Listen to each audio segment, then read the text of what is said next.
put this big meaty Smitty built bumper on the back of my Jeep, and now I used to have a little bit of a rake.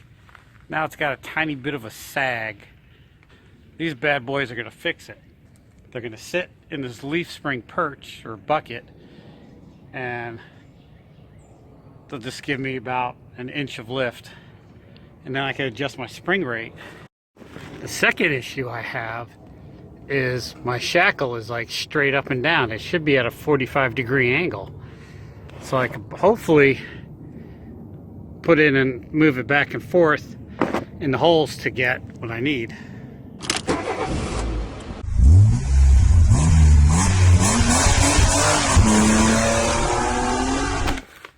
They come with a good set of quality instructions, and I would like to say that they were very easy to put together.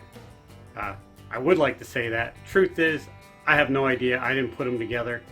I guess you could say I suckered somebody into doing it for me. If you're watching Fred, which I know you're not because Fred is old school, still has a flip phone, doesn't do any of that social media stuff, but if you're watching Fred, thanks. But a friend of mine, Fred, welded these up for me. He said it went together pretty smooth, no problems. We'll say David Taboo Customs has a video of how to install these and how to put them together and how to install them. But he's a guy with probably a full production crew behind him, a shop with a lift and all the fancy dancy tools to put stuff like this and make it look easy. So we're going to see what a real schmuck like me with hand tools, because impact's too heavy for me to carry today. I'm feeling kind of lazy. And just a little fourth grade education to see if we can put these in. I couldn't put it together, that's for sure. Here's a video of me welding.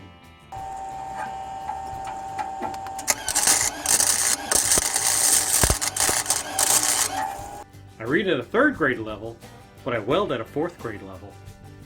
So I'm going to start off by taking a measurement so we can see exactly how much lift we get. This doesn't have to be an exact measurement. I can just measure from the top of the tire here to the bottom of the wheel well. That gives me about 5 1/8. My favorite measurement to do is from about the center of the wheel cap to the bottom of the thing, because it's more straight in a line. It's easier for me to read. Either way you do it, at 20 1/2. I like that. That sounds more impressive than 5. But so 20 1/2, and we'll put these shackles on. Alright, so I got a 4x4 on a floor jack. You can't see a floor jack, but it's Harbor Tool freight, don't be impressed. And I'm just going to jack it up. I don't have to lift it up off the ground, I just have to take the weight off the spring. I don't know if you can see this 4x4, but it's looking janky. But if it falls, it's just gonna... I jumped off of rocks bigger than this with this thing. Now, how do you tell if the weight's off the springs? I don't know. Just take a good guess at it. I guess when the bolt comes out easy. Well, if you're running a factory bolt, 21mm fits. Alright, so you want to take this bolt here out.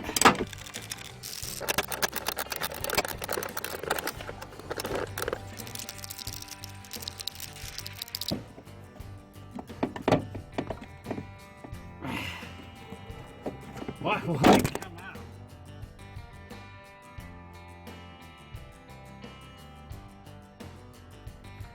Well, I guess I didn't have all the tension off the spring. Holy crap. Good thing it shot up and not down and out. Bolt's about 5 inches long and it comes out about 1 inch per hour. Alright, so my goal is to get this one shackle bolt out and just drop this down, put the bracket in, and then pop this up. But well, yeah, I think I could do that. Oh, I was going to say I had to take this bottom bolt out, but no, I think I can just pull this out of the way and continue on. I'll gladly spend 4 hours saving 20 minutes of work and do this. I like that a lot better. Alright, so now this just goes right up in the bucket here. For some reason it's not sliding in easy peasy. Let me get a bird's eye view here. Alright, so the problem I'm having here is, I don't know if you can see it, this thing is slightly wider than my leaf spring bucket. I'll back it up there. See, this is slightly wider than this bucket. And I'm going to try to pry this out just a little bit. See if that gives me room before I start grinding on Fred's beautiful welds. This is sticking out. I'm just going to grind this down on each side flush. And then we'll see how that works. I don't know. You can really see it good there. It's sticking out a good 1/8 of an inch on each side. It's something that could be solved in 5 minutes with this. Before we get started, eye protection. Ground it down almost flush. Yeah, I know, Henry, shut up. And I tapered it in, so hopefully I could drive it in and it'll wedge into shape. I didn't do the other one yet because, well, I didn't get to the other side. I want to make sure that it needs it before I start grinding. I don't think it weakened it any. I think it's, you know what? I think I'm going to take this side and do the same thing. Grind it in.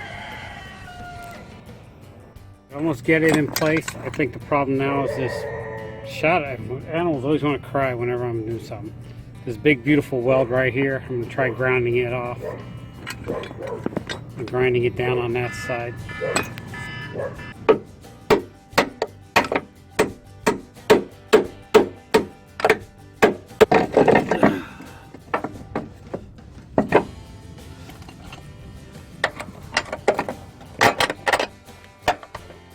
The problem is this bolt for my bumper might be in the way. I'm going to cut it off flush.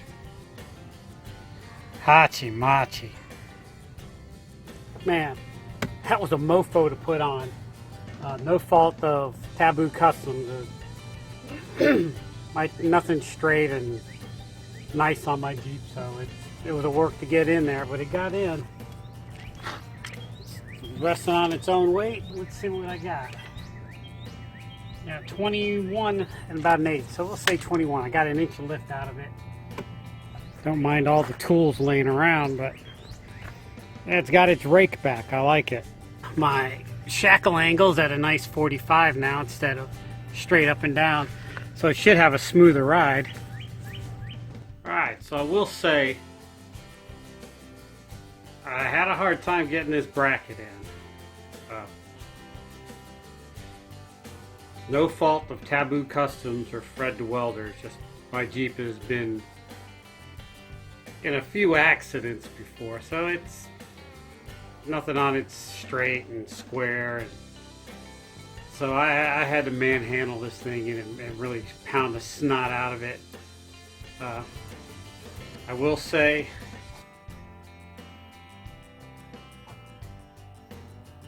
try to grind these welds down flat. Same on that side. And you might have to grind this smooth. There you can see. But other than that, it went in there great. Alright, so I will say Dave at Taboo Customs, the video I saw, I believe he put the bolt in. It's a 7/16 1-inch bolt. I got an 1 1/4 because, yeah, I didn't know. But 1 inch works good. For some reason at Lowe's, the 1 1/4 was 20 cents cheaper than the inch. But he has it put it from the inside, and you could reach your hand in through here and put a nut on it.